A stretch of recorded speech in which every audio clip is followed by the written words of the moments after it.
All right, Dirty Sports 744. We are live on YouTube in 5. All right, Dirty Oh, Sports. forgot to pause it. There we go. All right, now we're live. All right. In 3. Welcome to the Dirty Sports Podcast. I'm your host, Andy Ruther, coming to you live from Cincinnati, Ohio, with my co-host from Los Angeles, California, Joey No Chill Praino. Hello, Andy. Good morning, July 12th, 2021. 71221. All right, here we are. Yeah. I'll give a birthday shout out real quick. My buddy Chad Cutter. That's why I was saying the date. Happy big 4-0. Wow, Cutter. Happy birthday, buddy. Yeah. It's a big one. I'll be there soon in November. Although 40 is the new 20, right? Sure. I can tell you as somebody who's 42, 40 is not the new 20. Your fucking whole body hurts when you're 40. I was just watching over the weekend with Guy on Couch. We were watching some of 40-year-old Virgin. It was pretty funny because he's 40. His name's Andy. I'll be 40. My name's Andy. You're a virgin. True. I feel like one. It's been so long. Yeah, you're what do they call it when it's like the girls like re-virginize themselves? Born again virgin. Born again virgin. No, I'm not that. I'm just too lazy right now. I did hear a classic line from Guy on Couch in Milwaukee this weekend. Before we went to the game Friday, his line walking out the door of his apartment to go to the bars was, "Let's bring back some 5.5s." It wasn't 5. It wasn't 6. It was Guy 5 on and a Couch half. is also single? Yes. Jeez.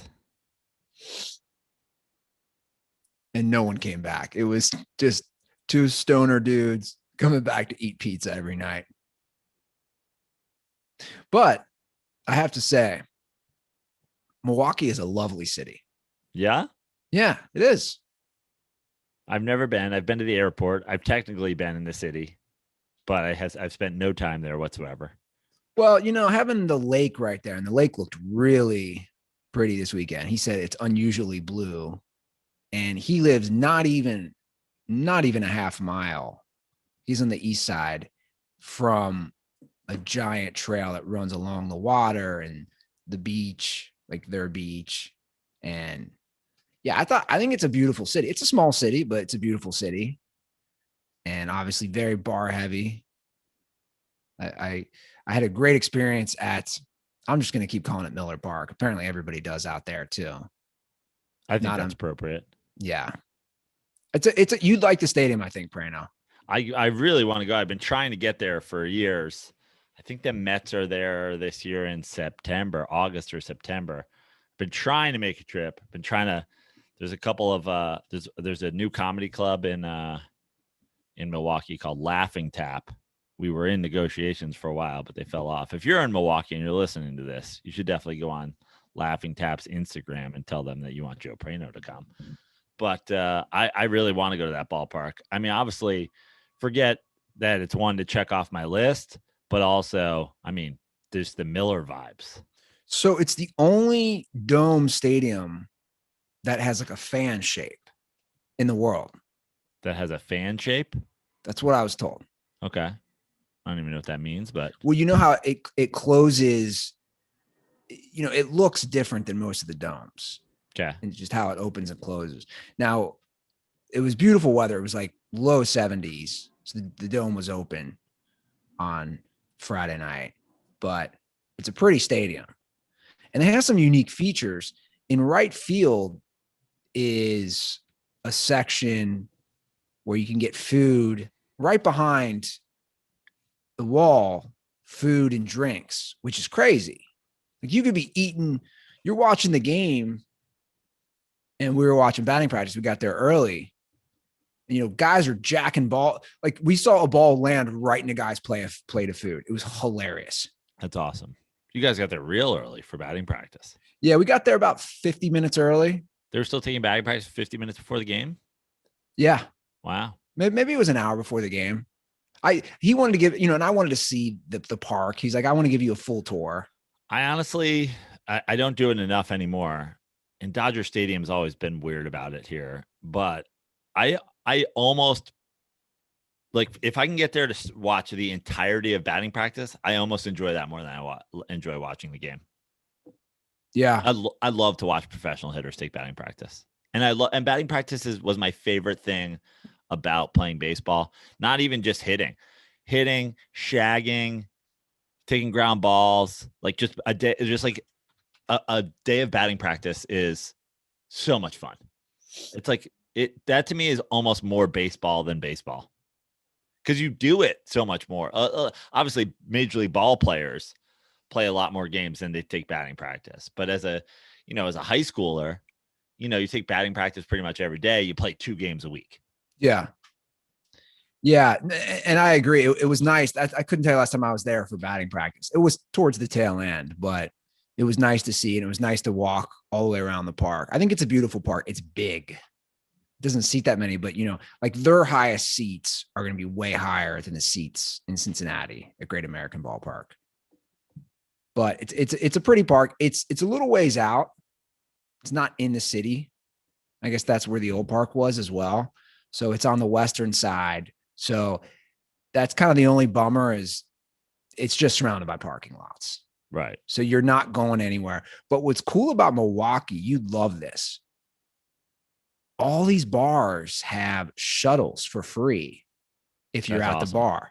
And I'm not talking just one. I'm like, he said, let's go down to this street, Brady Street, where there's a ton of bars. He's like, I'll have some beers. We'll get some food before the game. And the shuttles will start, like the whole street, all the bars. And then when you leave the game, they take you home or back to the bar. That's great. They just slap a wristband on you. Oh, it's real smart.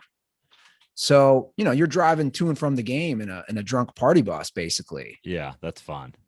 Yeah. So I think they really have that down, the city. And the park was nice. I do want to say a couple things that are going to blow your mind. Some just debacle of a situation going on at the stadium.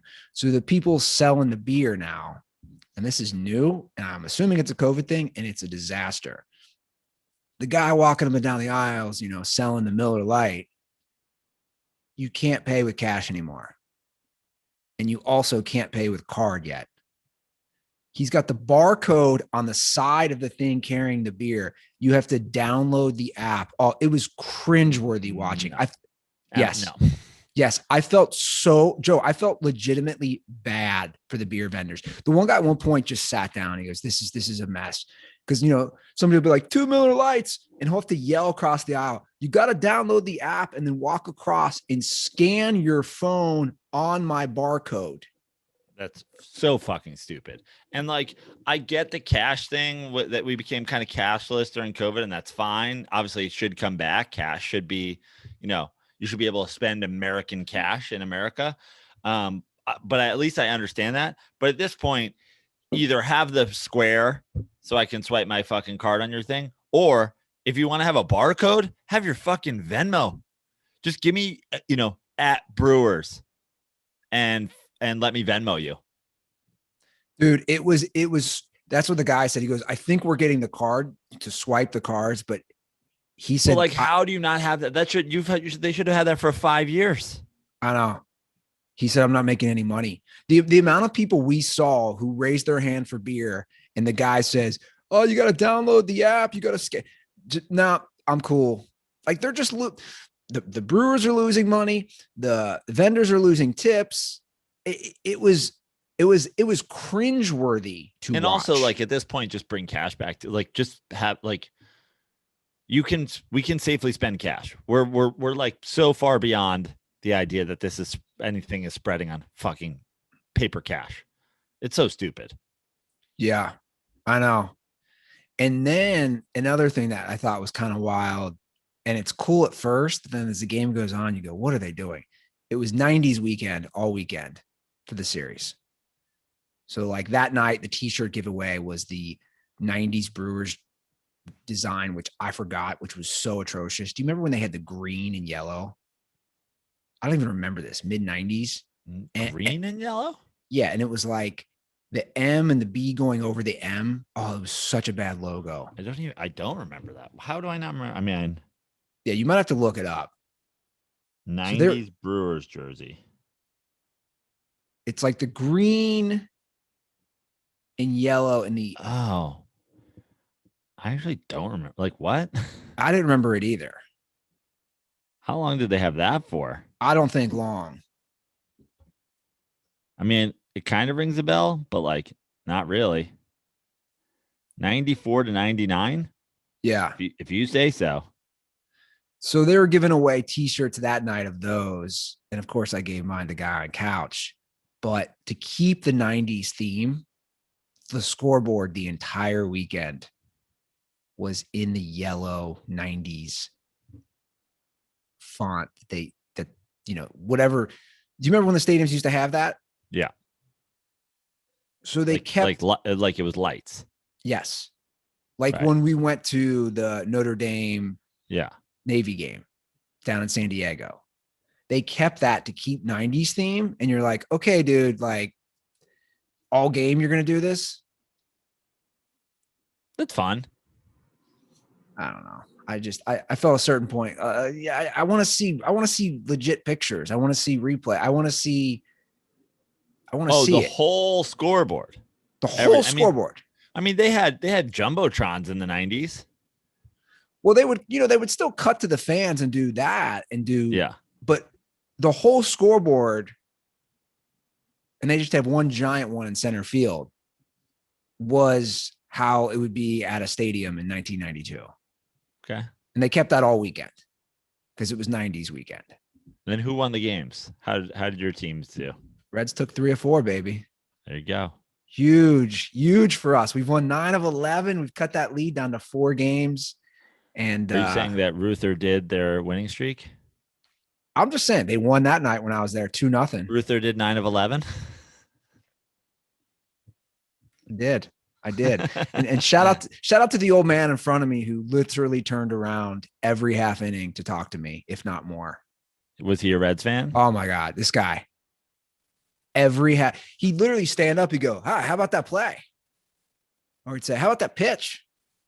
What do you think's good?" And then at one point he says, the Reds are up 1-0 in the 8th inning. He says, if Winker gets a hit here, I'll suck your dick. I'll give you my watch. And Winker got a hit. And Mike was like, "Hey man, you owe him your watch." It was a Rolex. He's like, "Dude, I bet it." He's like, "You just said that in front of everybody. If he gets a hit here and knocks in a run." He's like, "You owe him a watch." And the guy started to take it off, and then he just turned around. It's hilarious. But yeah, it was a cool ballpark. I like it. I would put it. I'd put it above Cincinnati's. But I don't know where I'm going to put it with the other ones. I don't know. It was fun. I liked it. How was Tahoe? Tahoe was great. Speaking of random bets, so at one point when I was caddying for Millar, first of all, Millar, what a fucking amazing guy. But at one point on 18, he started on the back 9, but on 18, so almost the end of the first half of his round, he hit a sick drive and he had a sick approach shot, and he was on the green in 2 of a par 5. And I was like, "You make this eagle, I'll dive in the lake." And he missed it. And I was like, "It's all right. Save those eagles for tomorrow when it counts." But first of all, just like the most chill, fun, relaxed dude of all time. I always talk about how Adam Sandler is like one of the nicest guys I've ever met in comedy. Millar might be the nicest athlete I've ever met. Like, I show up, he's like the guy who's setting up this whole, charity thing, introduces me as, the guy who paid. He's like, "Thank you so much." I was like, "I didn't technically donate, but and he's like, "Well, it's just really cool that you would do that. And, that you would do it to like play with me." And I was like, "Well, just let me know what you need. Like, if you need me to grab a club, like, obviously, if you need, he's like, "How are you at reading greens?" I'm like, "Pretty good, actually." I was like, "The one thing I can do is putt." So I'll help you on the greens. And so he hits a couple balls on the range. And at that morning, the range was at one point, I'm standing behind Millar, and in the next little stall is Ray Allen. Two little spots over to the left, Jerry Rice hitting golf balls in a hat that says GOAT on it. 2 spots to the right of Ray Allen, Patrick Mahomes is hitting golf balls. I was like, this is pretty sick. Kyle Lowry and Vince Carter are milling around. So just like that moment on the range, it was like bananas. Sure. That's great. But Millar is such a good. So Millar finishes hitting balls. And I was like, all right, well, let me know, what you need to do. He's like, dude, I talked to these guys from the Fat Scoots. We're going to ride these I'm going to ride the scooter around. So you just follow me in the cart and, you can ride the scooter a little bit. I'll take the cart. But he's like, we're just going to ride in tandem, scooter cart. He's like, really, my only issue right now is, do I try to drop a morning deuce before we get out there? Or do I try to make it through 4 hours around without taking a shit? I was like, but yeah. I was like, buddy, I've been there. I know this feeling. And he's like, I think I'm going to hold it, but I hope it doesn't hurt my game. I was like, all right. So then we get to the first tee box. And on Thursday, the tournament is Friday, Saturday, Sunday. On Wednesday, they have a full-on practice day. And Thursday, basically it's sponsors and people who want to donate and whatever. So Corbell was one of the big sponsors. And these 4 Boston guys from Corbell are all playing with Millar. So it's it's pro-am day. And it's just funny how they're all psycho Boston fans. One guy's got Red Sox golf shoes. One guy's got a Red Sox visor. One guy's got a Red Sox polo shirt. And they're just bonering out over Millar. And they're all so you're and I'm I'm not even a Red Sox fan. I was I hate the Yankees, so we have that in common. But I was I'm just helping out for this charity thing. And the dude played classic rock on his fucking scooter Bluetooth the whole time, and he was just so chill. He was the chillest guy ever. How's his golf game? Really good. He doesn't have I was telling my buddy this because my buddy John's a really good golfer. And he was like, am I better or worse than Millar? And I was like, you have a way better swing than him. Millar's swing isn't very pretty. He's kind of got a little over the top, which I can relate to. But he's a grinder, man. He just is a grinder. He gets up and down. He was sinking putts. He hits the ball a long way too. And he's not a huge guy. And we talked about that. He's from LA. He went to Uni High, which I think is where you took the SAT, right? Off of by Santa Monica Boulevard? Yeah, Barrington, that area. Yeah. Yeah. So he went to uni. Okay. I didn't know that. Wow. And he was just talking about his size and stuff. He's oh, growing up, all my guys are going to these sick private high schools. They're all going to, UCLA and Fullerton or whatever. And I had to go to a junior college. And he's just the ultimate, his baseball career and his golf game he just grinds, bro. And he talked about just the most random shit the whole time. He was talking about, I said, I'm from New York. He's like, man, New York fans fucking wear you out. He's like, they wear you out. This guy will just be in the stands being fuck you, Millar, for 6 innings. He's just, fuck you, Millar. And he goes, but I have a way to solve that. And I was like, oh, you have the way to get rid of the heckler? He's like, dude, it's undefeated. I was like, I cannot wait to hear this. And he's like, for some reason, it's always some guy who's there with his wife and she hates it. And she hates that he's fucking ripping on somebody the whole day. She just wants to watch a ball game. And he's like, so she tries to get him to stop, but he never does. He's like, every time it's a guy with his wife. And he's like, so 2-3 innings in, when I'm over it, I just go over and I'm like, she's ugly. Hey, everybody, this guy's wife is ugly. And he's like, I just attack the wife. And when the whole crowd turns to see if she's ugly, she fucking freaks out and she will stab him to death to get him to stop me, to stop making fun of me. And he's like, ends it right away. I'm like, that is savage. It's a great tactic. Yeah, he just goes for the wife, just shrapnel all over the place. That is very savage. Yeah, he was super fun, great guy to be around, just like, and super fun dude. And did he do 18? Yeah, we did 18 together on Thursday, on Wednesday. Was that on Thursday? Thursday. Yeah. And then I think he played a practice round on Wednesday with like Glavin and Smoltz and whatever. And then we had this like kind of like pro-am practice round or celeb-am practice round on Thursday. And then he played Friday, Saturday, Sunday in the event itself. And I think he did pretty good. I think he finished in like the 20s. But he's like a 5 handicap, and he hits the ball a fucking long way for a guy his size. Like I think it's so much easier for these guys are athletes. I feel it's just easier for these guys to pick up another sport, you know? Totally. And he lives down in Austin now. He lives right at I guess there's a UT golf course or something like that. He's like, I live right there. And he's like, I just play golf and fucking, he does intentional talk from his garage and always has. It's not like a COVID Zoom thing. He's always record. I didn't know that.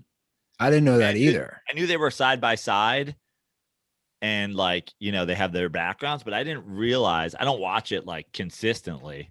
I tune in every once in a while. I'll probably be a bigger fan now that I know how great a dude he is, but he's always done it from his garage in Austin.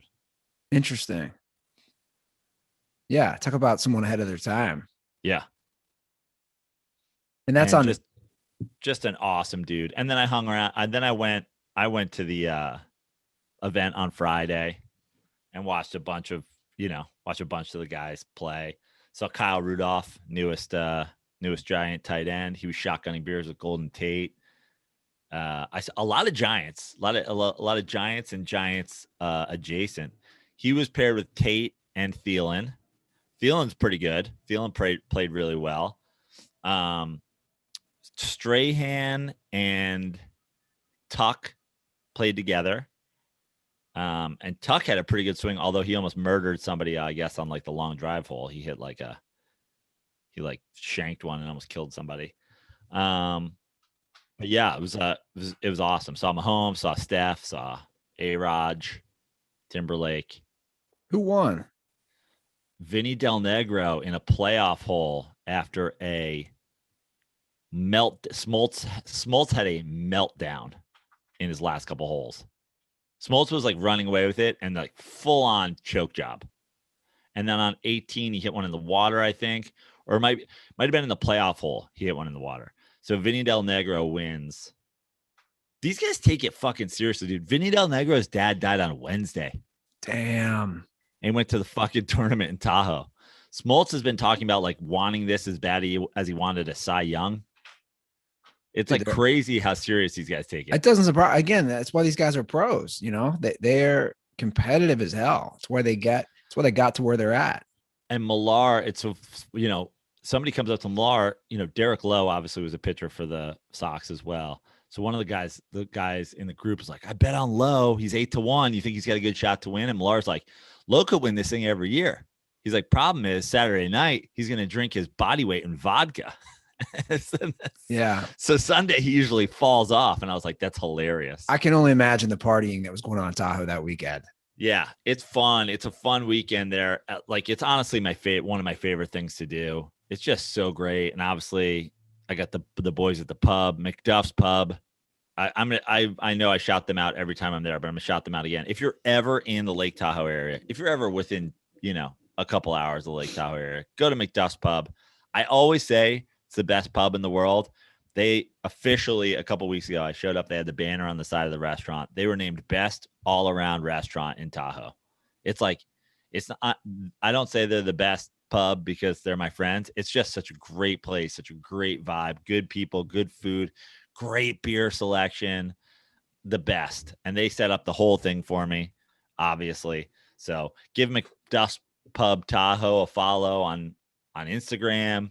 Go visit there. Go eat there. It's so fucking great. I hung out with Damo on on Friday. Went out on the boat. We went to your Godfather spot. I saw that. He was like, bro, he's like, you nailed it with when Ruther was asking you about the thing. I was like, yeah, man, I listen to you when you talk. He's like, it's pretty good. Pretty good. You retained a lot of information. That's great.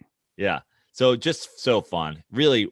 And like truly an incredible event. If anybody's ever, wants to do something like, honestly, I can't even imagine a real golf tournament. I've been to the Buick Classic back in Westchester over the years. Like being able to see celebs and athletes golf is like better than watching golfers golf. Yeah, that we watched some of it on Saturday afternoon. So we had it on, and it looked like a lot of fun. And of course, guys were partying, and it's funny seeing their outfits, the whole 9 yards. Barkley was obviously there. There was the big talk all day Thursday was one of the casinos put up a line because, Barkley's gotten a lot better lately. I don't know if you watched the match when he played in it, but his hitch is gone. That big hitch he has in his swing is gone. Yeah. And he got some coaching from Phil. So one of the casinos put out like a 15-1 odds that he would finish in the top 70. There's only like 80 guys entered, 85 guys entered. And I don't think he did it. I think he finished like 72 or 74 or something like that. But everybody was talking about which side of this Barkley bet they were going to be on. So everybody was kind of rooting for him because it was like he was it was like 14-1 or whatever. So many people bet on it, and we're like, let's go, Charles. He was great. I think I saw Nealon on the range. Nealon came in, walks right into the range. He walks there. There's like a Mizuno club, promotion. And he's like, hey guys, I shipped my clubs out here and my fucking driver's in half. And the guy was like, great. He's like, great. We have a way better driver for you anyway. So like, try one of these. And Nealon's like, thanks. He goes right out to the range. He shanks one. He's like, this driver's garbage. That's funny. Yeah. It was hilarious. It's a great event. It's honestly like one of my favorite things to do. It's so beautiful. Such a great club. Yeah. Well, that's great, man. Yeah. It looks like if you're there, it's just a hell of an event. It's so fun. That hole 17 is the party hole. That's where it's a short par 3 that lines the ocean. People just literally pull their boats up. They walk up to the shore. So that side, you don't need tickets. Just people literally on one side watching in their bathing suits, throwing footballs, throwing beers. And they have a hole-in-one contest there. It's honestly like an unreal thing. And I got to say, again, we're in talks. I have Millar's number. We've been texting. We're in talks to have him on the Dirty Sports podcast. So tweet at Kevin Millar. I think he's Kevin Millar 15 on Twitter, Instagram. Ask him if he had fun with JoJo. He kept calling me JoJo.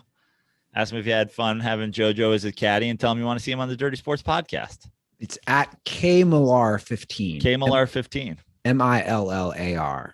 KMillar15 on Twitter. So many good stories. I don't want to I asked him a lot of baseball stuff, and I almost don't want to share them just because I want to recap them on the podcast. I'd love to have him on, talk about obviously his big walk that, led to the Roberts steal off Mariano. Was awesome. He had a long drive hole. I put it on my Instagram where we got to the long drive hole and the leaders were David Wells and Saberhagen. I was like, bro, you got to outdrive these pitchers. He's like, these fucking pitchers. You kidding me? He's like, I'll outdrive a pitcher. Then he hit one off a tree and he was like pissed because they made him line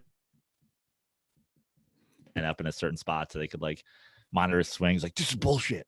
I had to line up on the right side. I usually line up on the left. I pull hook it, fucking hit a tree.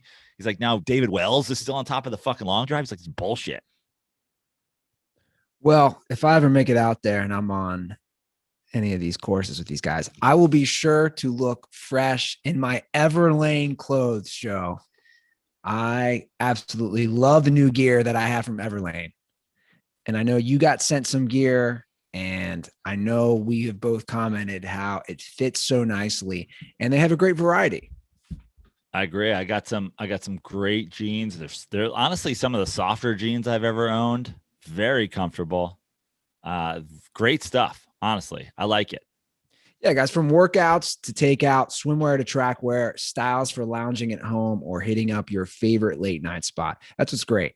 I have a pair of sweats that I've been rocking.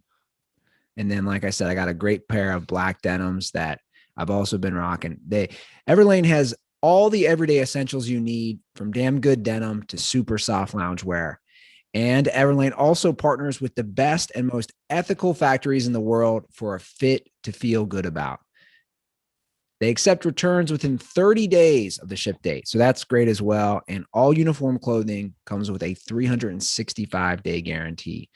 So act now, dirtballs. Go to everlane.com/dirty and sign up for 10% off your first order plus free shipping and get easy returns within 30 days of your ship date. That's 10% off your first order when you go to everlane.com/dirty to sign up.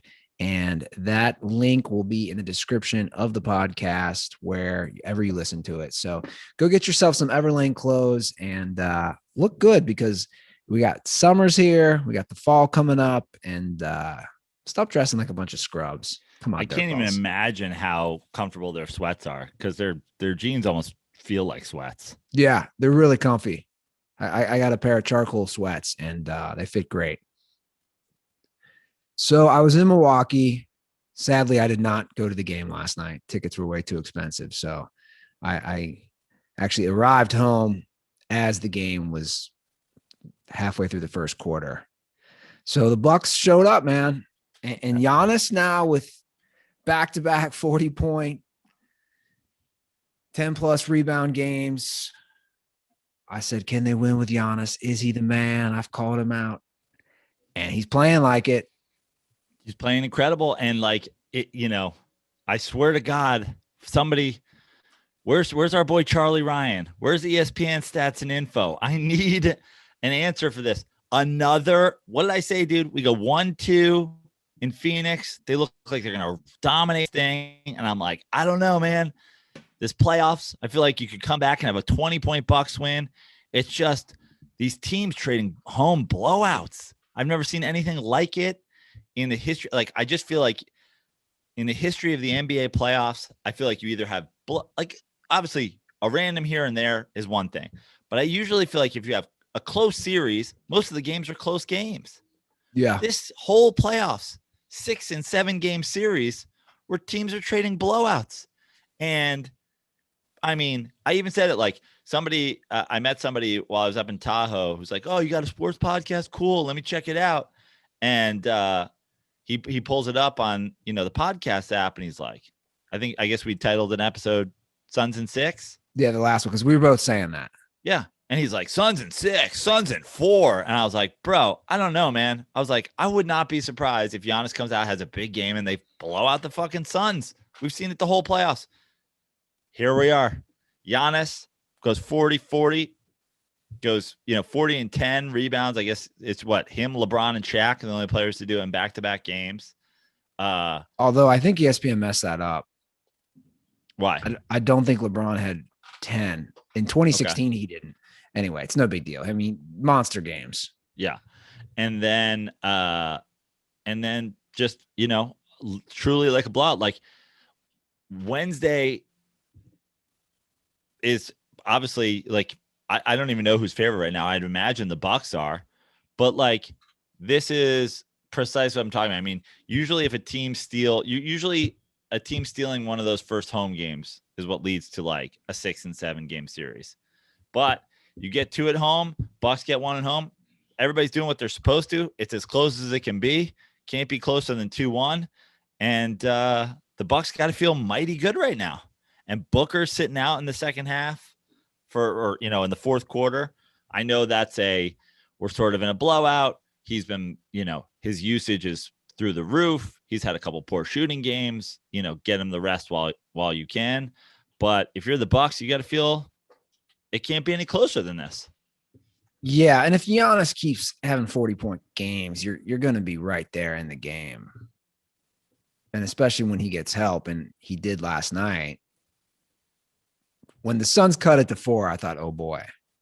But then they just battled right back. And then from that point, Milwaukee blew them out. And personally, I don't see an edge with the Suns right now, even though it's 2-1. I almost feel like momentum from last night's game has shifted to Milwaukee. That's what I'm saying. Absolutely. I mean, listen, I think that Phoenix is still the more complete team, but they're also by far the less experienced team. And I think that is what this series is about. Like, I think that they're deeper. I think they've gotten a lot more, contributions from guys down the bench. But besides Chris Paul, very inexperienced.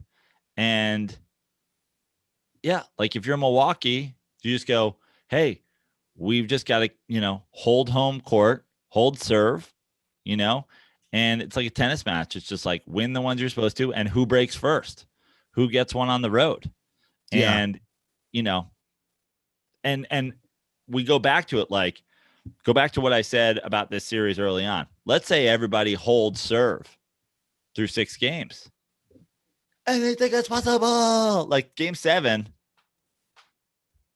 anything is possible. I think the Bucks win the next game too. Well, now it's 3-1 Suns. I mean, yeah, probably, but I think the Bucks, they hold home court, and then it heads back to Phoenix 2-2. I am going to agree with you, and I think I still believe in Suns in 6, simply because I think let's say it does hold 2-2, and then you get back to Phoenix, everybody holds. I think Phoenix still has that confidence of like, I almost feel like there's a better chance of Phoenix going into Milwaukee with the ability to close out and doing it than there is of getting to a game 7 and having the Bucks win it in Phoenix. But again, anything is possible in a game 7. Yeah. No, you're right. For me, and they talked about this last night, it's the streaky shooting. I mean, the 3-point shot is so, it's such a reflection of how your team is playing, right? When you look at the Suns, they couldn't hit any shots. They're down double digits. They start hitting shots. They close the gap to 4. Milwaukee then just starts hitting all their shots. It's just, if you're shooting poorly from 3-point range. And I think that's something with the Suns that we've seen throughout this playoffs and throughout this season with Chris Paul. Chris Paul's mid-range game is insane. He's been on fire throughout the playoffs of getting to his spots in the mid-range and making it. It's like, if Phoenix isn't making their threes, Chris Paul and Booker and Ayton can all work in that, obviously Ayton's working inside more in the mid-range, but the mid-range also leads to, your bigs being able to get rebounds. 3-pointers tend to lead to longer rebounds that are, guards and wing guys are grabbing. But when you have a great mid-range game like the Suns do, if you're not hitting your shots, you can stay in the game. Yeah. And then until you start making your shots. Where they got into trouble, obviously, is that combo. The combo of they're not making their threes, the Bucks are. That's the NBA, man, these days.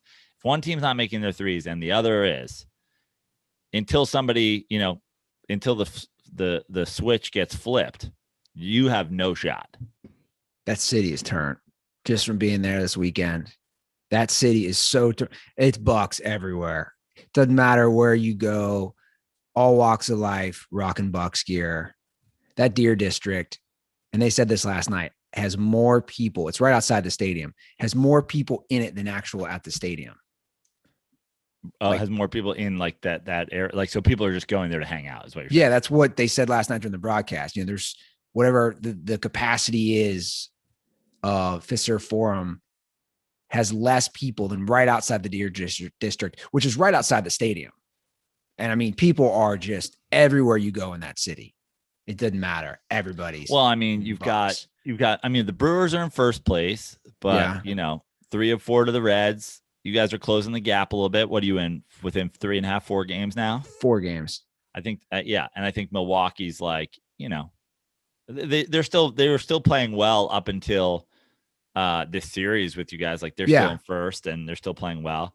But I would say, with the team in the finals, and then you got Aaron Rodgers playing in the match, refusing to say whether or not he's showing up to fucking training camp.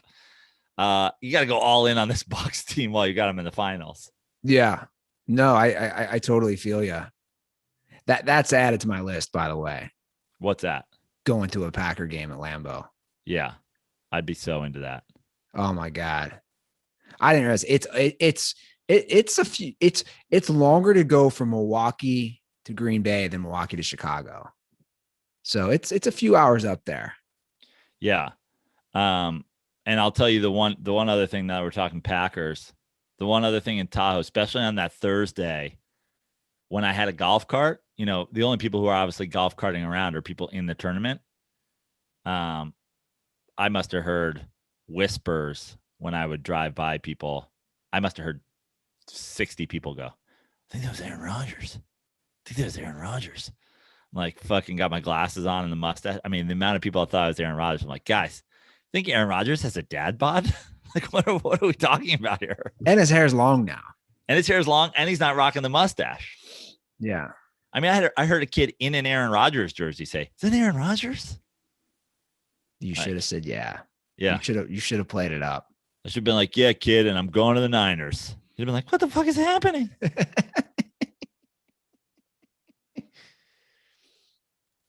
Yeah. They are feeling it. And that town goes hard on their bars and their beers. I love it. That is the one thing I love about the Midwest. Like, they don't mess around. They don't give a fuck. Yeah. Chicago, always been like beer central. I like the Midwest. They embrace fatness. Oh, dude, 100%. So like sausages and beers. It's like the old, the Bears sketch. Yeah. I had a nice fat bratwurst at the game after I'd had a massive burger at the bar before that. I just got too baked to fully enjoy the nightlife better. But hey, what are you going to do? Right. It happens. They've always had the sausage race there, right? Yeah, they did. It was pretty cool. Yeah. I feel like LA should just do like the Dodgers should do like a mocking one. They should just have like a kale, acai, fucking quinoa race. Yeah. I like that. Maybe like a smoothie. Yeah. A smoothie, a cold brew. I'll say this about Brewers fans. Every stadium has the idiot fans who thinks every shallow fly out is a home run. And there was a little of that, but for the most part, it was pretty good. I felt, and we had good seats. We're in the low section on the first base side, which were only $56. Like these were prime loge. Were you behind the net? No, you're in the loge. We're in the loge. And I think we talked about this before. I told Guy on couch this. I'd rather be where because of the nets. I go, because foul balls could go over. I go, because of the nets, I would rather be in our section than lower because of the nets. 100%. And I'm not even talking about, I just want a view that doesn't have the net. I cannot believe that there are people who I can't believe there are people who are not parents and not elderly people. Basically, I think if you're like pro the extended net, I just think you're a Karen. I just can't believe. Well, you're not a real baseball fan. I just think it's so like it is like the other thing about the nets is for some reason, whether it be, guys who like people from the top have to get into the dugout or these teams that like can't spend money on one fucking net, but like the nets always have a break in it somewhere. And then that part is like extra secure. So that's just fucking in the way. Like there's all the wires that are hanging. Like I fucking hate the nets. I hate the nets so much. I have such an unbelievable hatred for the extended nets. So it was interesting. It makes me sick. It was interesting to watch. Joey Votto was just going crazy signing autographs. unlike any player on either team. I'm talking at one point, everybody's in the dugout. Vado's the only one out there. And I've read a lot on this. Like he's really embracing that he knows it's towards the end of his career and he just wants to have fun. And it just makes me like the guy even more. And he's signing autographs like crazy and going to different areas of the park, right? It didn't matter. Reds fans, Brewers fans, he's signing autographs. These kids are having to shove balls through nets or like try to fix their glove through the net, you know, or their cards, whatever it was that they were trying to hand Votto. And I'm thinking, okay, if I'm a kid and this is so cool, former MVP signing stuff, but you can't take a picture with him. That's what I'm saying. You're now, granted, there were sections where Votto was doing selfies with people and he could, but that was, you know, way out in left field. My point is a lot of these kids had to hand it through him.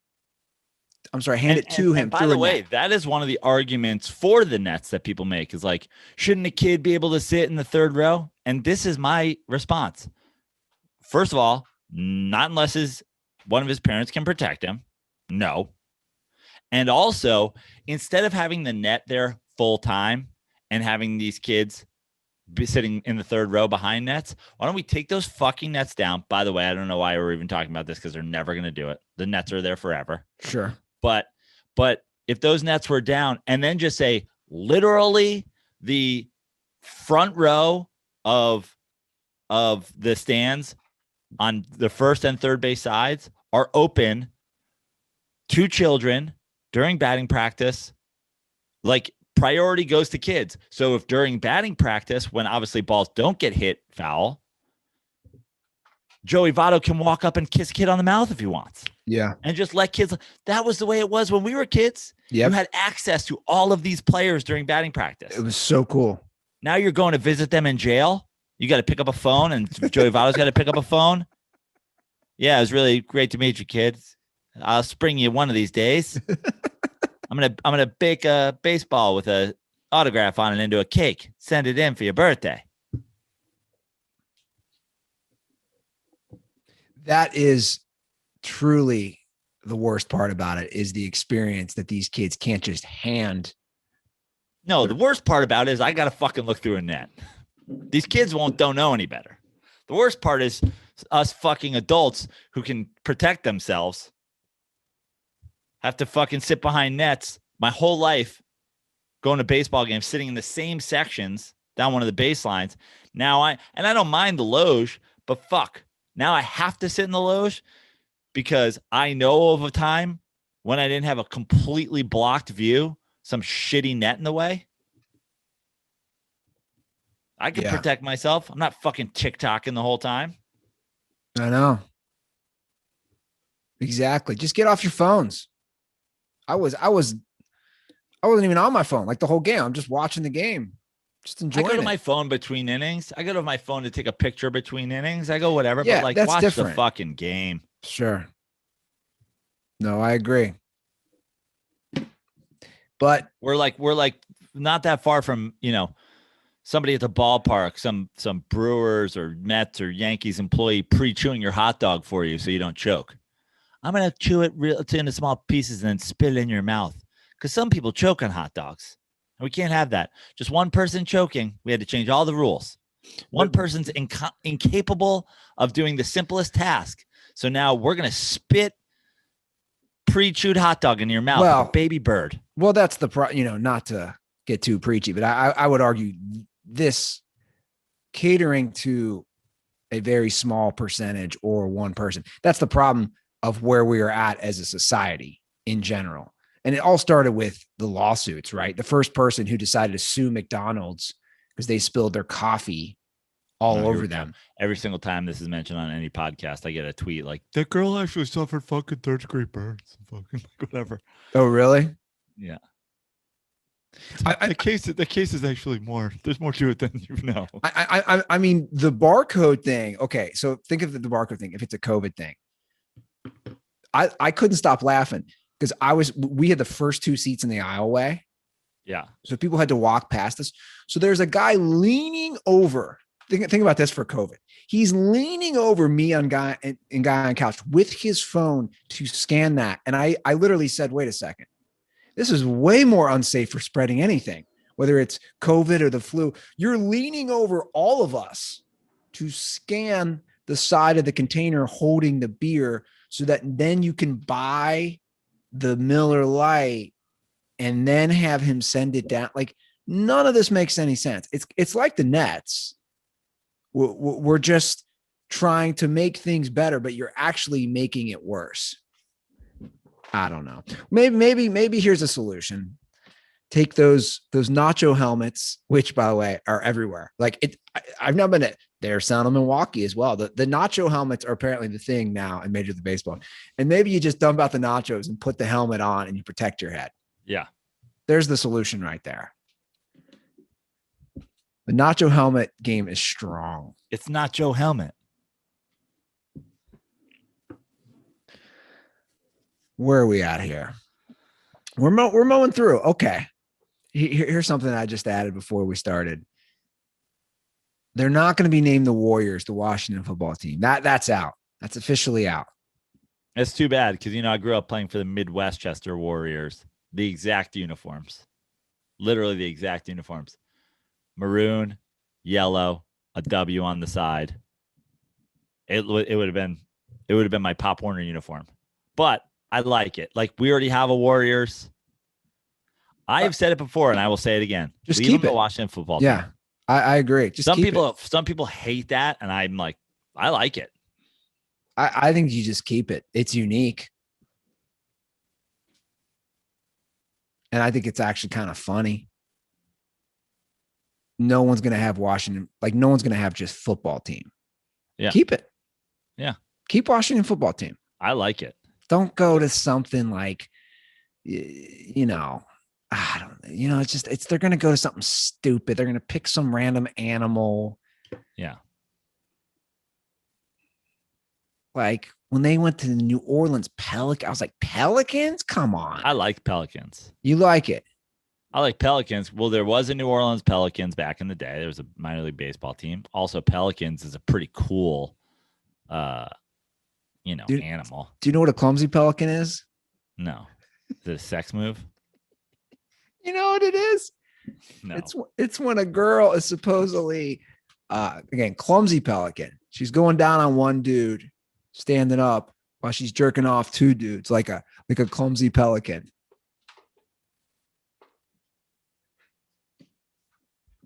It's ridiculous.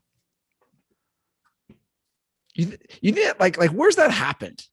Never, nowhere. I think 20 of these sex moves have never happened. 20. I think 98% of them never happened. I mean, and think about and then think about it. In the history, has anybody ever fucking named it when it happened? Was there some fucking guy? Was there like, Don in Cleveland who was like, "That's it, baby. I just gave you the Cleveland Steamer, trademark it." She's like, "You fucking shit on me?" Oh, I was incorrect. Actually, I'm looking at Urban Dictionary. It says this performance consists of the female on her knees, not standing up, performing fellatio on one standing male while giving manual pleasure to the other males standing on either side of her. The gyrating motion of the arms and the head of the female produces a motion reminiscent of a clumsy pelican. The sentence they use, I couldn't believe how silly Jill looked when she was doing the clumsy pelican on Frank, Bob, and Jim in that video.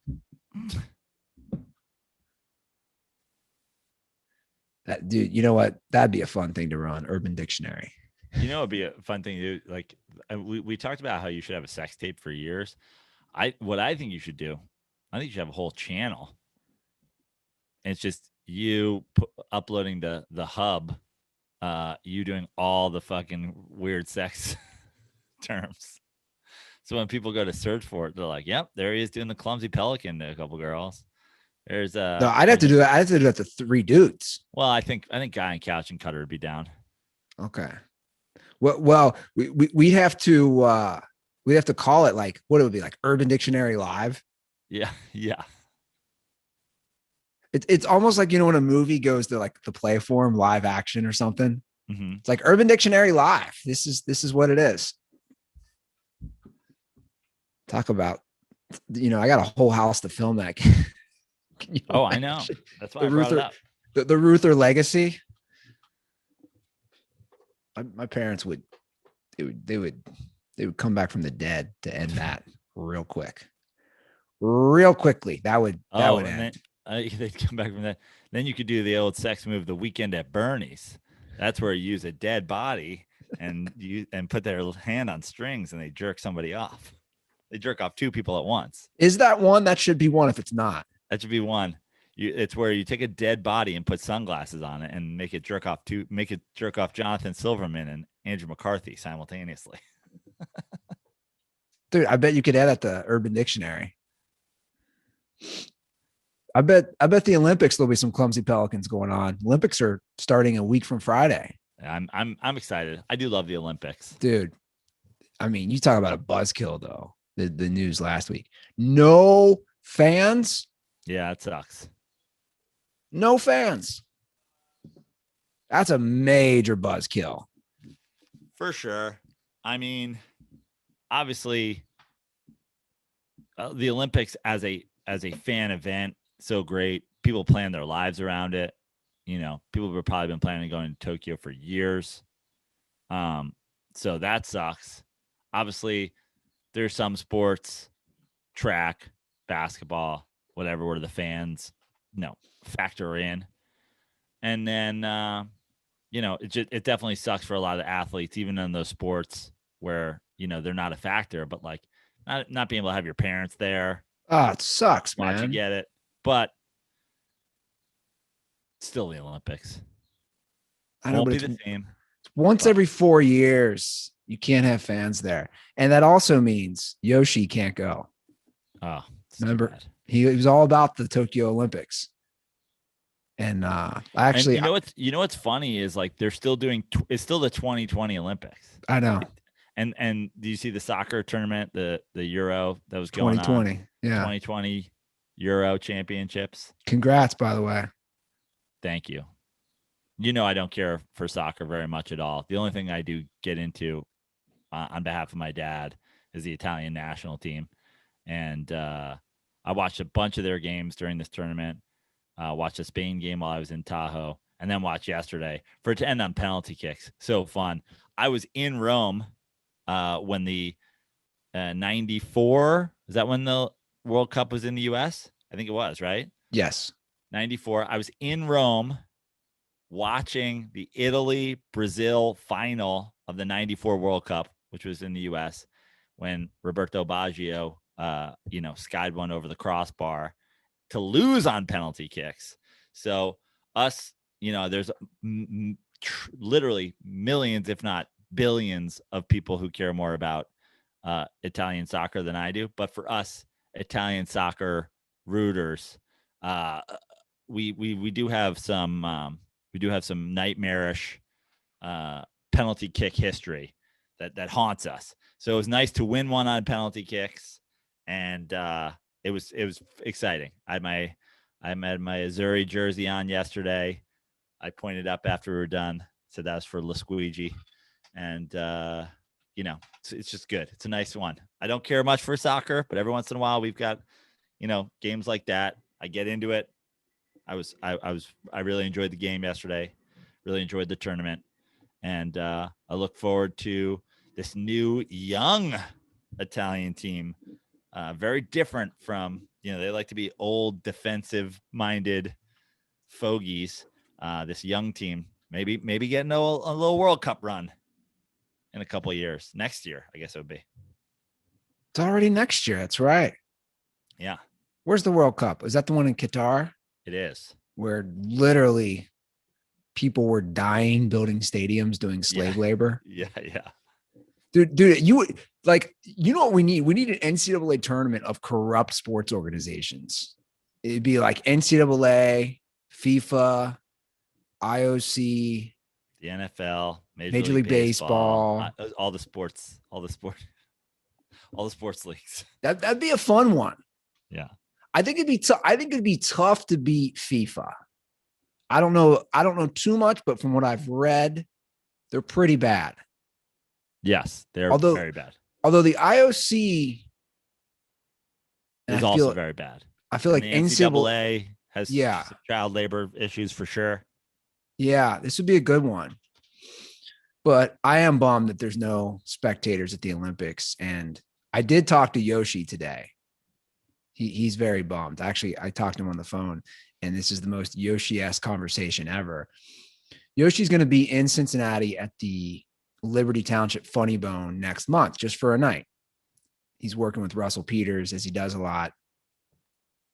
So he's like, "Oh, if you're in town, you should come." I said, "Yeah, I'd love to come."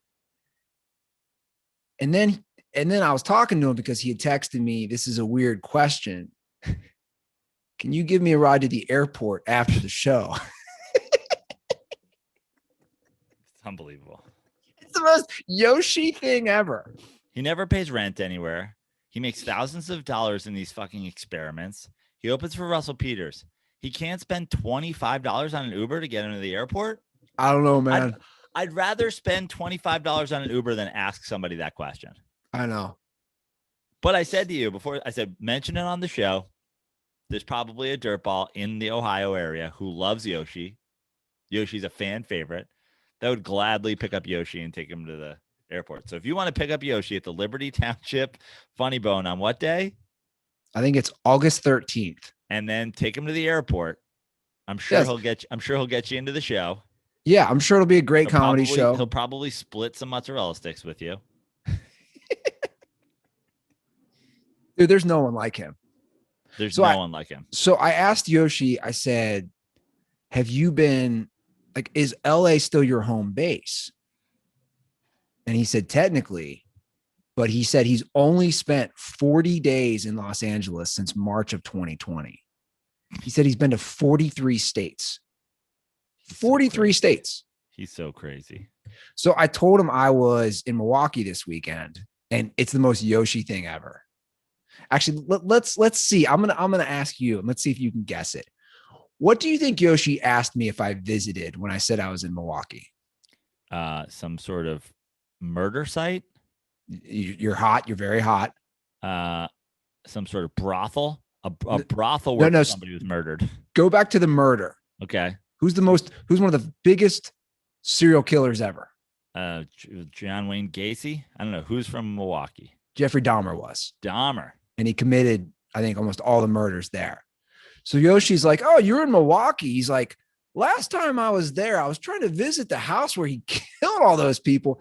You know, a lot of it's been demolished." And I'm like, "Dude, I was there to see a ball game, experience the city, Lake Michigan." Like, no, I went to see Dahmer, and then I went to the Making a Murderer court trial.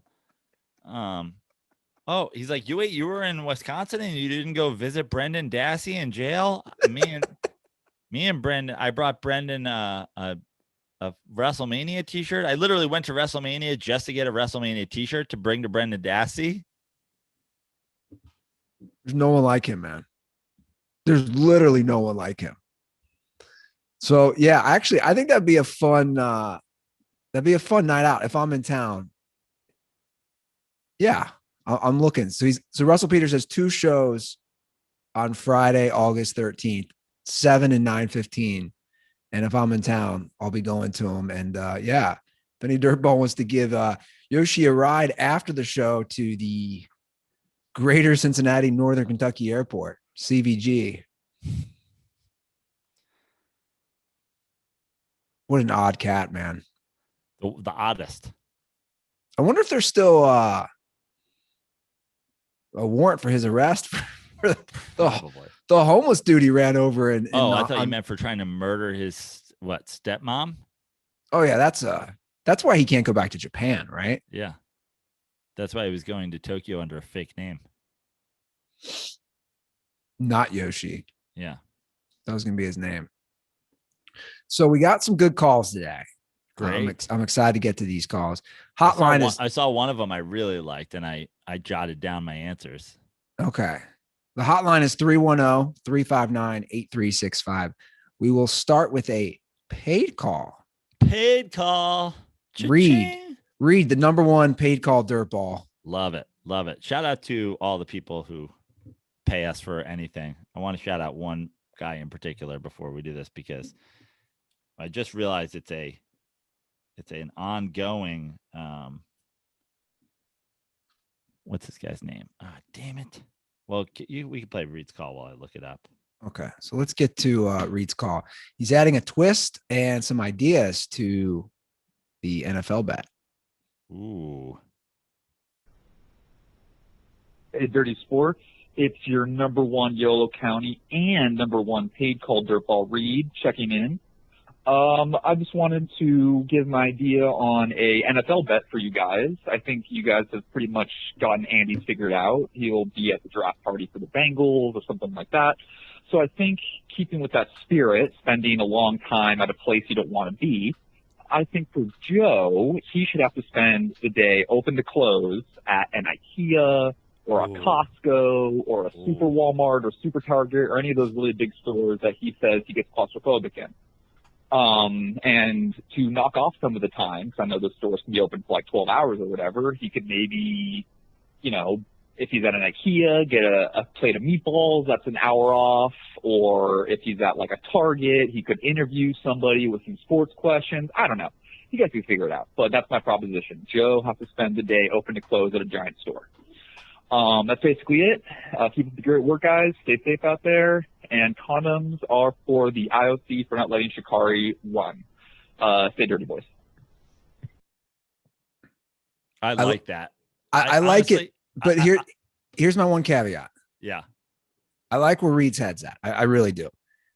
We're talking about me flying all the way to Las Vegas. Cry about it. No, hold on. I'll go to an IKEA in Las Vegas. No, but my point is you could go to any of those places in greater Los Angeles. I'm saying, but I'll go to an IKEA in Las Vegas if you want. Again, it's a lot easier than me flying across the country. What about this one? By the way, I like those the Targets I hate, but like the good thing with this idea is IKEA and Costco both have food courts. Like eating a Costco hot dog or a plate of meatballs, cutting off an hour. It's really great.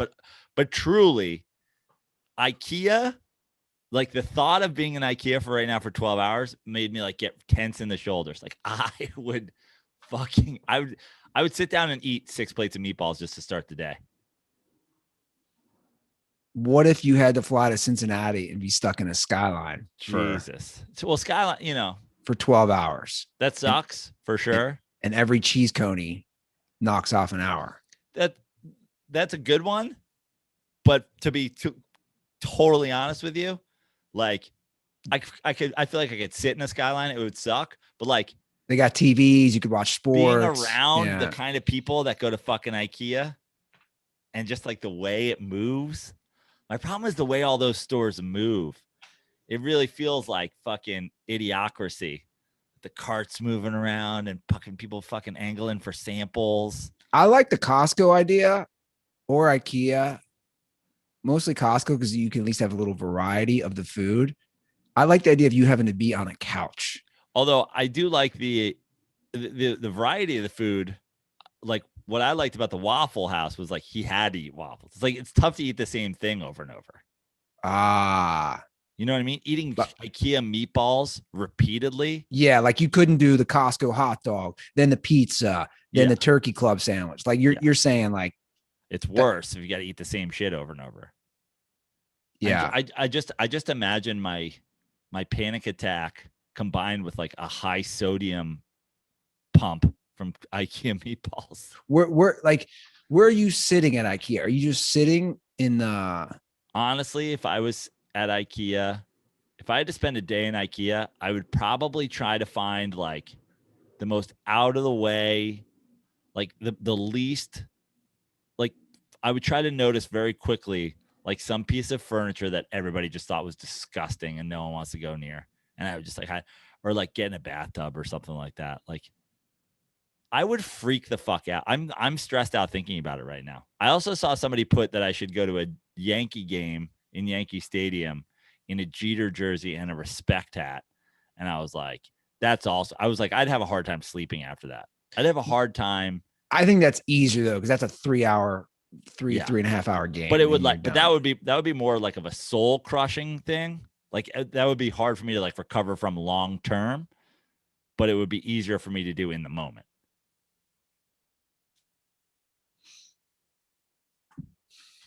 Yeah. Okay. I like where this is headed. I think we're really honing in. I love how you guys have all just determined, everybody, you, the dirtballs, like Ruther's got to fly to Vegas as a fucking Cincinnati Bengal Tiger.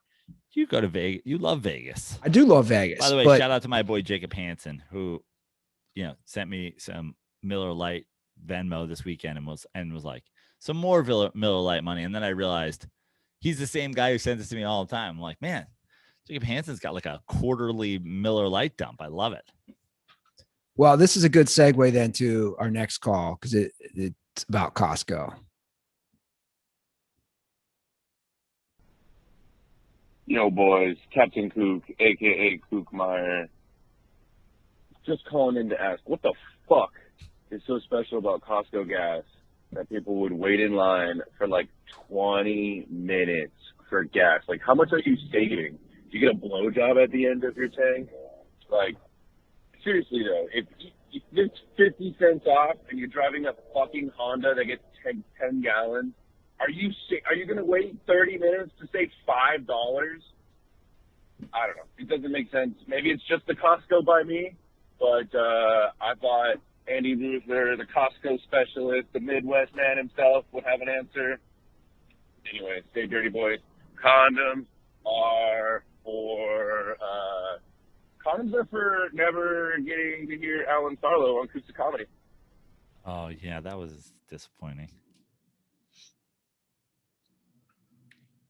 It's not just where you're at. It's every Definitely Costco. not just where you're at. Every Costco gas station is banana land. In the country.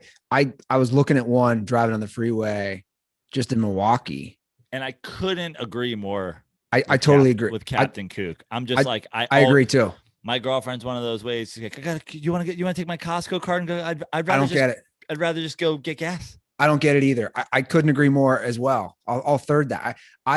The only time I fill up Costco gas is if I'm at a Costco and I'm low at gas. I've never understood it. And to be honest, I bet you no lie, in the last 5 years, I filled up Costco gas in the last 5 years.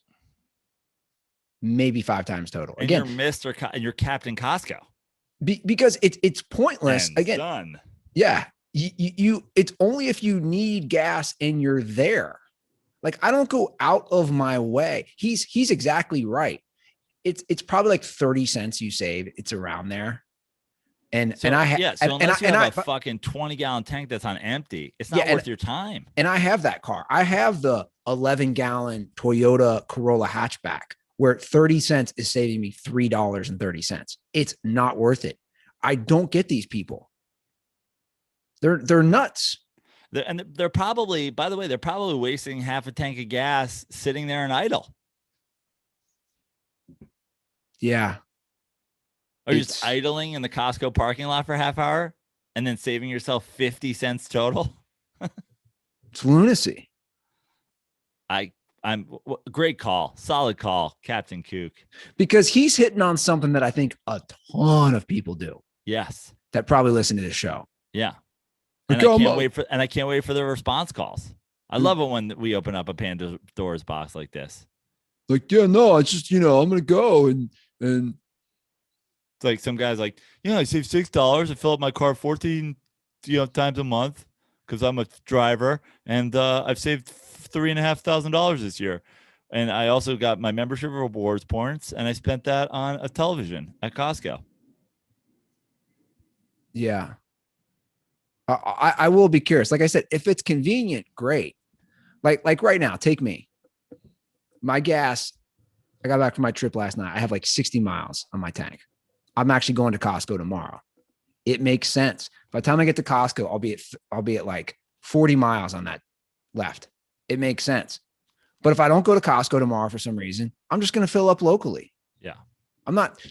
I think people schedule like they make that Costco gas, like that becomes a part of the week's plans. I'll be like, I have to get gas, and my girlfriend will be like, do you want my Costco card? And I'll be like, absolutely not. The Costco's fucking 5 miles from here. And then I got to wait 20 minutes when I get there. And Costco's giving me panic attacks. What if you had to stay in your car for 24 hours at a Costco gas station? Oh my God. You have to just keep going round and round through, and you don't ever fill up. Or I got to go on empty, and I got to go around and around filling up 1 gallon at a time until I'm done. Oh my God. That would be panic inducing. I will say, I don't get the panic attacks in there. It does give me anxiety when I see the lines at these gas stations. Ridiculous. It gives me anxiety. Like I stopped somewhere on the way to Milwaukee. I can't wait to hear from the dirtballs that do this. I feel like John Smith is a wait in the line at Costco guy. So like I just stopped to fill up gas, probably about an hour outside of Chicago on my way up to Milwaukee, somewhere in Indiana. I stopped. I got a local barbecue joint, which by the way was really good. I think it was Mission Barbecue or something. I don't know, but it was really good. And I saw that. You could see it from the freeway. There was a line that was so far back at the Costco gas station of that town. And then I went to the BP where it was 20 cents more and there's nobody there. And I'm just thinking, who are these people wasting your whole day? Okay. This might be I know this is one of the calls you want to hear. Praino, Mark Clasby, longtime dirtball, first-time caller. I was just listening to last episode of Dirtball calls, and it got me curious. If DeGrom were to be a two-way player, would he be better than Ohtani? Condoms are for Florida State fans. My good friend, my dear friend, Mark Clasby. I've known Mark since high school, since maybe before high school. Mark, were you there before high school? You had to be. Anyway, he was a freshman when I was a senior on our baseball team. His dad was our baseball coach. His dad is one of the driving forces behind the end can walks, the end child abuse and neglect that I've pitched a few times. So great to hear from the great Mark Clasby. You hung out with Mark in Texas. Oh, that's right. Ball game. Yeah. Yeah. And we gave Adam Hamari shit for 9 full innings. That was also one of the great days of my life. This is a great call. I think Jacob deGrom is an insane athlete. Like truly, I think he's one of the best athletes in baseball. I think he could be a competent two-way player. I mean, he was a college shortstop that hits still. But what Ohtani's doing at the plate, obviously not even close to the level of what deGrom's doing on the mound, but it's still tough to imagine that deGrom, like Ohtani is an all-star hitter and like, I would say above average to great pitcher. I wouldn't say he's a very good pitcher. I don't know if Jacob deGrom could be a very good hitter, but I could be wrong. Like I don't say that confidently. I don't think we've seen anybody like Ohtani, man, to be this good on both sides and to be an MVP candidate from the plate. Yeah. I mean, deGrom's an MVP candidate on the mound. Sure. The only question mark is how good a hitter could deGrom be? How good a hitter / like say shortstop or something like that could he be? Or let's just say we do the same thing as we do. What if he's like a DH? How good of a player could he be? It's just tough to say he'd be very good, which is what Ohtani is on the mound. Yeah. It's tough. But I say that very thoughtfully and like kind of skeptically about with skepticism of my own opinion. Like the guy didn't even fucking pitch barely. And he's the greatest pitcher we've seen in a long time. So the idea that he like kept being a position player and never stopped doing it, like, yeah, maybe he could be fucking really good. I lean Ohtani with all apologies and skepticism to Jacob DeGoat. So I don't know if you saw this. It was announced during our show. Condoms are for Florida State. So Ohtani will be the American League starting pitcher and bat leadoff as a DH. I love it. Great. Lean into the fucking like baseball. Does he deserve to be the starting pitcher? Of course he doesn't. Of fucking course he doesn't. But great for baseball to lean into something that's exciting and fan friendly, and it's a fucking exhibition game. So yeah, let him lead off and fucking pitch. I love it.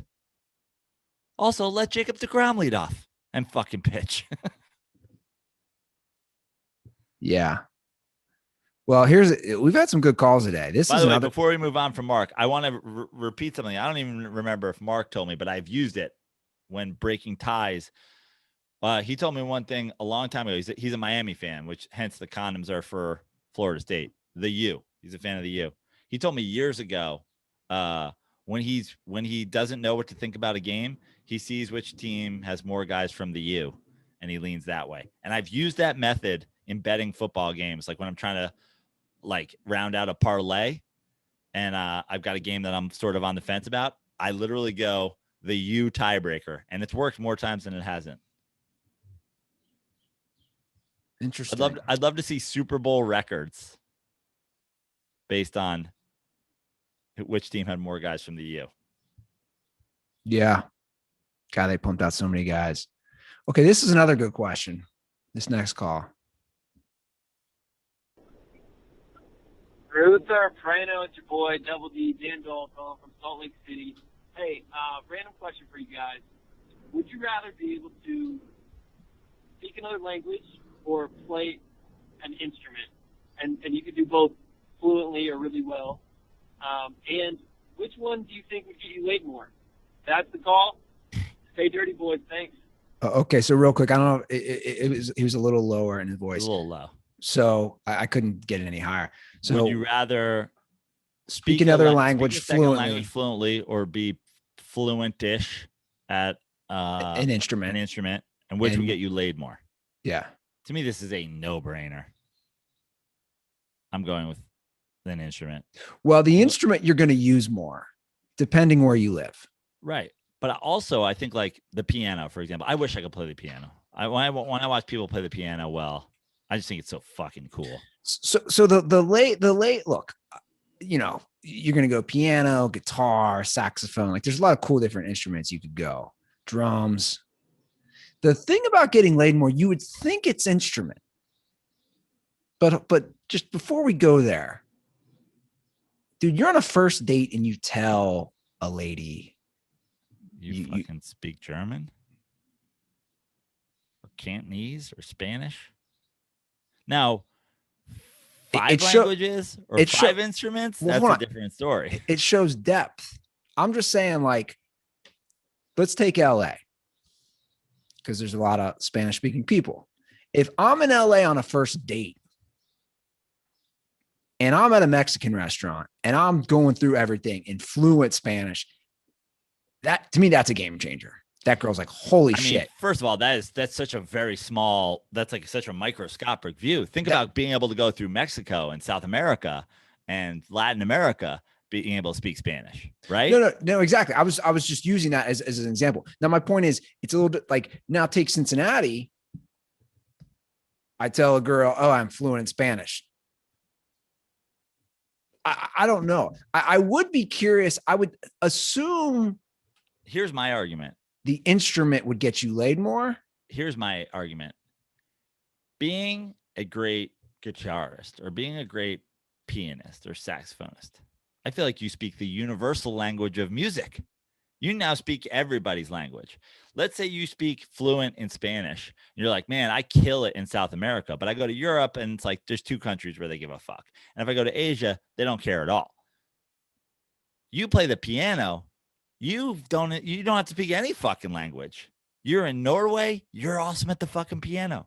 You're in fucking Hong Kong. You're killing the piano bar there. Yeah. But again, okay. It's a no-brainer for me.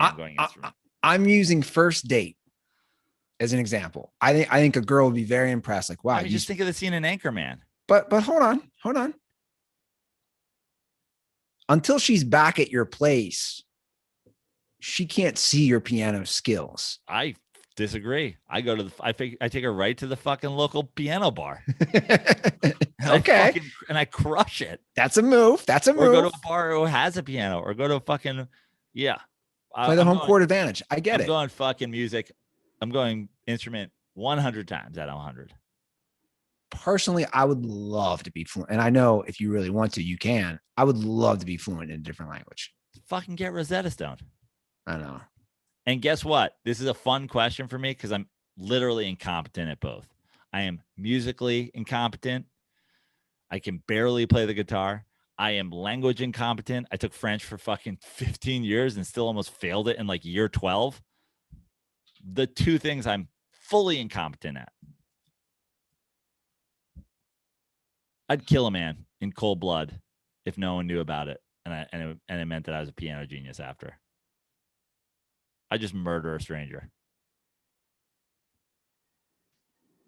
It's dark, but it's true. All right, we got a couple more calls. We'll do a quick hitter for me.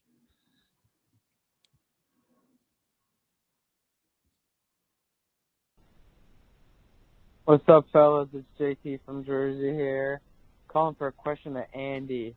I want to know your baseball game edible, your habits. Like, what do you do? When are you taking it? Are you taking more, like dosing it out throughout the game? Or are you just going heavy at the beginning? What's the first food you're going to? Whatever. What's your vibe? I'm going to a fucking Yankees game in like a month, and I fucking hate the Yankees, and I'm thinking about getting stoned as fuck there. So let me know. Stay dirty, fellas, and condoms are always for Joe Bartnick. Poor Bartnick. Great question, because actually this just happened to me at the game the other day. I did. We all know I'm a lightweight, but I went hard this weekend.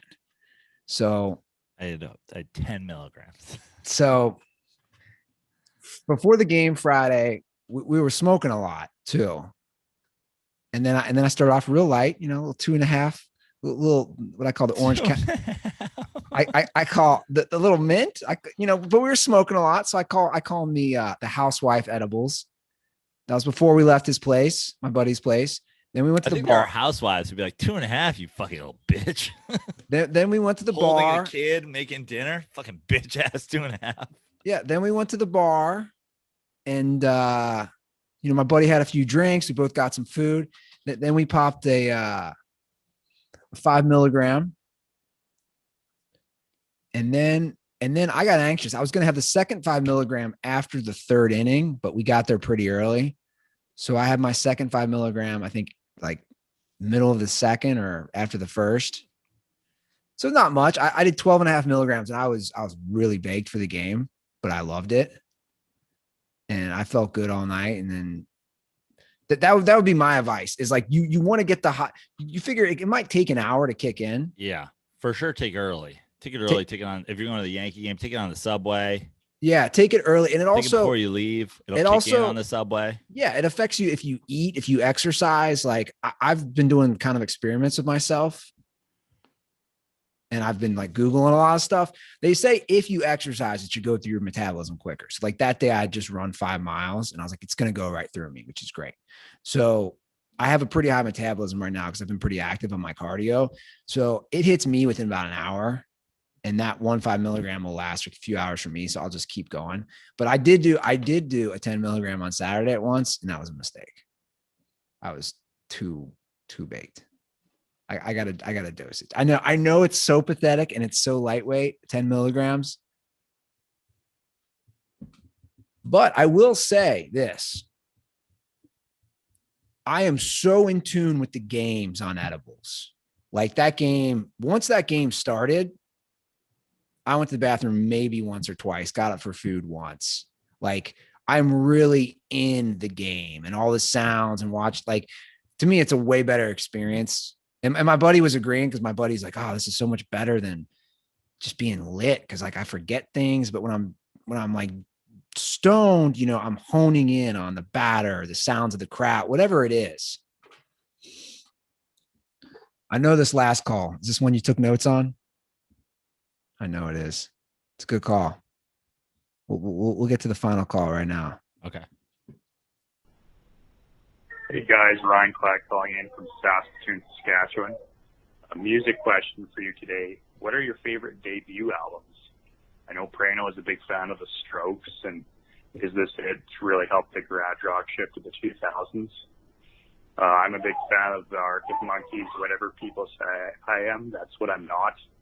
It's a fucking mouthful of a title, but a great album. And also Pearl Jam's 10, which I think is a better album than Nevermind. Maybe you can sprinkle your thoughts on that too. Stay dirty, boys. What was this? What did he say in the middle there? I haven't caught that, and I've re-listened. I didn't get that. Now, Nevermind isn't Nirvana's debut album, correct? Correct. Bleach was. Right. So I wrote down, I heard this question, or I saw this as a title, and I just opened my notes app and I riled off what I could think of. I'm sure I'm missing ones, but like, they say in no particular order. This isn't in no particular order. This is in the order that they came to me in my head. And I'm sure I'm missing some. Apologies if your favorite band has a sick debut album that I'm forgetting about. But these are the Joe Praino. Immediately jumped to my head. I think there's 8 of them. First one, as mentioned, one of my favorite albums of all time, The Strokes, Is This It? I think unanimously considered their best album. One of my favorite bands of all time. Definitely top 3 probably bands of all time in my life, top 3 artists of all time, and just an insane album that meant a lot to me when it came out. 2001, New York City, so many things happening there, post-college, 9/11, everything. For sure, up there. Appetite for Destruction, Guns N' Roses. Okay, thank you. That was on my list. Guns N' Roses. I don't know if it's unanimously their best album, but boy did it put, It's a banger. and they just go from with that album alone, they go from not having fucking published music to one of the biggest bands in the world on that album alone. Yeah. That's a huge deal. 36 Chambers, Wu-Tang, obviously another one of my all-time favorites, and I think one of the great hip-hop debut albums of all time. And obviously, when you think of debut albums, it's truly the debut album for 7 artists that all went on to have fucking sick careers, as well as the Clan themselves. Sticking with hip-hop, Illmatic, Nas's Illmatic, I think is probably, by most people's standards, arguably the greatest hip-hop debut of all time, certainly by one artist. Hold on a second. So what about Biggie, Ready to Die? But bro, we're getting there. Okay, but you said okay. I would say people think Illmatic is a better all-around album than Ready to Die. Okay. But I agree, Ready to Die in terms of hip-hop, also another incredible debut album. 10, as mentioned, I believe also, I know we have our differences in this, but yes, I believe 10 is better than Nevermind. I'm a Pearl Jam stan. That's just the way it goes.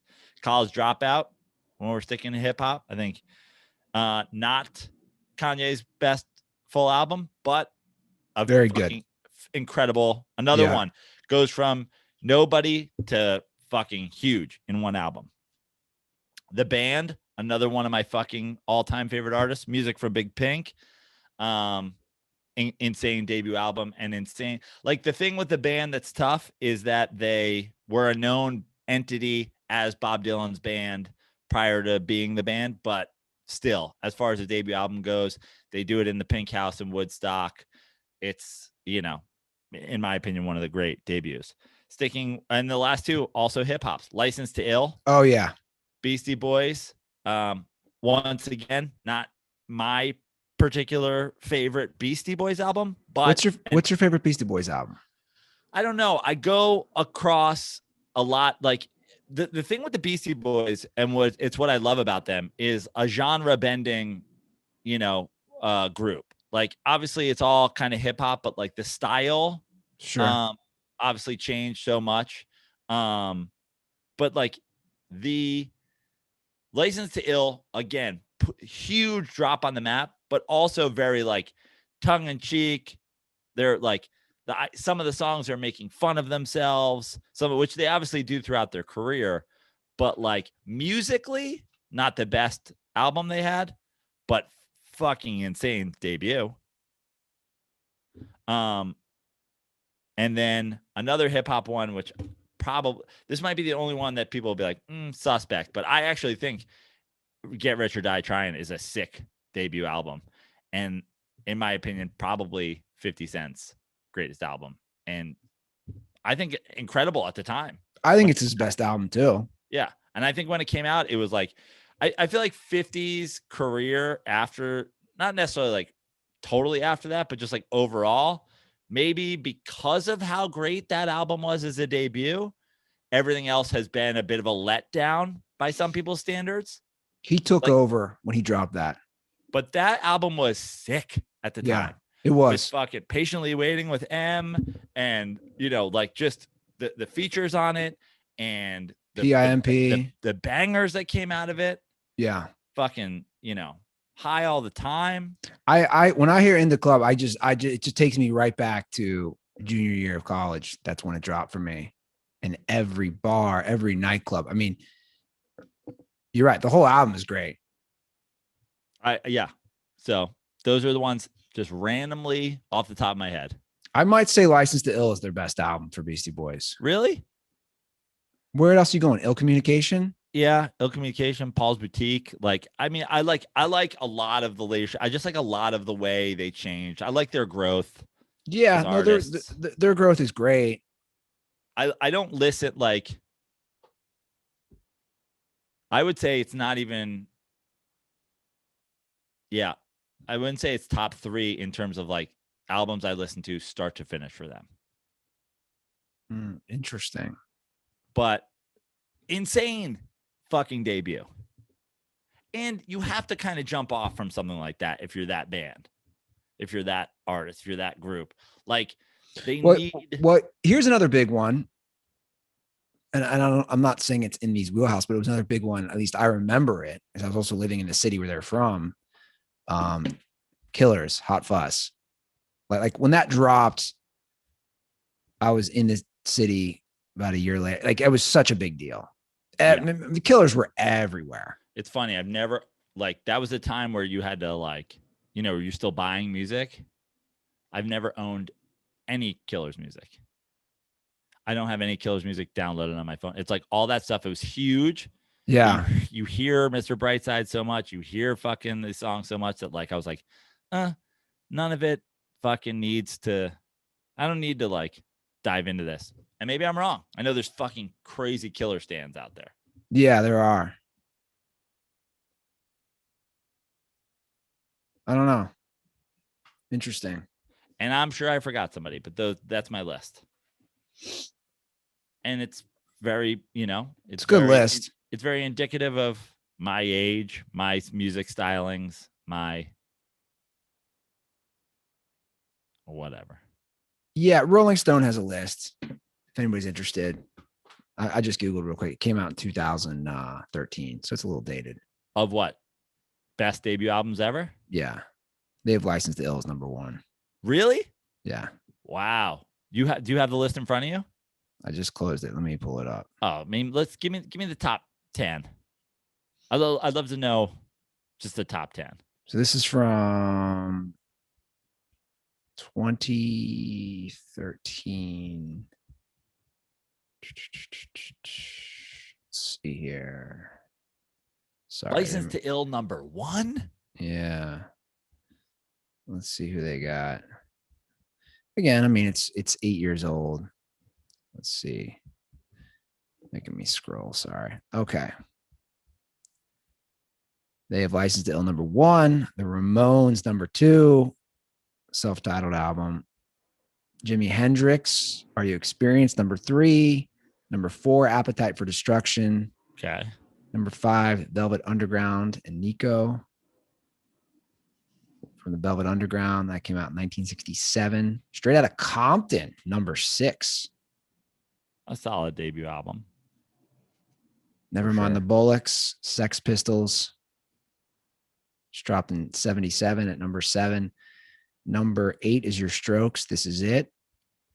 Number 9, The Band, music from Big Pink, which you already said. Number 10 is Horses from Patti Smith. Wow. So we got, what did I get? I got four on my list are in the top 10. Is that right? Illmatic, they have it number 11. Okay. So you have Illmatic, Strokes, Let me just see Appetite what for else. Destruction, License to Ill, and Let me Music. College Dropout, they have it 19, Joe. They have Ready to Die at number 23. So it seems like my 8 or 9 are in the top 25. Wu-Tang, number 29. And we're top 30. It's a little low for Wu-Tang, to be totally honest with you. Yeah, I mean, you got a lot. I'm going to go back to the Wu-Tang thing. It's like when you debut and like, it's like Star Wars. Or no. You know what it's like? It's kind of like, yeah, let's go with Star Wars. Like Star Wars is Star Wars the best Star Wars movie? No, but like fucking look at everything that came after that. And first of all, I would argue 36 Chambers is the best Wu-Tang album, but look at everything that came after that. All the Wu-Tang shit, all the Method Man shit, all the fucking RZA shit, Jizza shit, fucking all of them, Ghostface, like all of it. That's crazy. It's like the Marvel universe. Well, drop a call for us. Those were really good calls today. Thanks, guys. I thought those were mind and thought-provoking calls that got us thinking. 310-359-8365. And let us know if you wait for an hour to put gas in your car at Costco and why.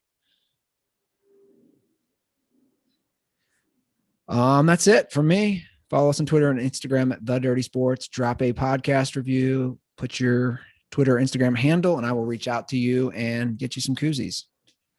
At Joe Praino on all social media, Instagram, TikTok, Facebook, all the social media except for Twitter, at Fix Your Life. Follow me on all those things. I got some shows coming up that are going to be announced soon. Going to be getting back on the road, doing some traveling. So if you want to know if I'm coming to your town, 2 great places are joeprano.com for shows. I'll be in Brooklyn. I'll be back in New York the 20th of July to the 1st of August. I already have a show in Brooklyn lined up. For sure, more shows coming there. But also, the way everything is these days, just follow me on Instagram because all of those shows will be announced on my grid, in my stories, whatever. So come to a show, follow me, drink Miller Lite, do all the things. Listen to fucking Illmatic. Listen to Is This It? Listen to music from Big Pink. All right. Well, that is our show today. Much love to everybody for supporting and listening. We'll be back in a few days. Have a great start to your week. And as always, stay dirty.